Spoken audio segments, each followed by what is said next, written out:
Ինչի մի տարի առաջ չառա XRP, ինչի 4 տարի առաջ չառա Ethereum,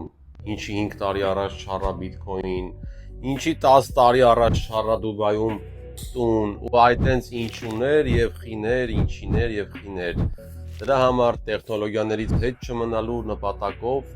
բոլորին խորհուրդ եմ տալիս ուղղակի մի փոքր ինֆորմացիա ունենալ կրիպտոարժութային համակարգից, որովհետև այսօր բոլոր զարգացած երկրները արդեն գնում են դեպի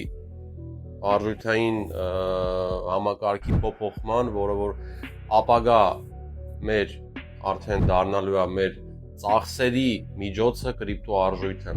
Իսկ դու պետք է ուղղակի հետ չմնաս այդ տեխնոլոգիական զարգացումներից։ Քեզ ընդհանրապես պահանջվում է սովորել, բայց ես չեմ ասում, որ դու թրեյդինգ սովորես։ Թրեյդինգը դրա հետ կապ չունի։ Ուղղակի քո համար որպես զուտ տեխնոլոգիայից իմանաս ինչ է Իրանից ներկայացնում գաղափար կազմես։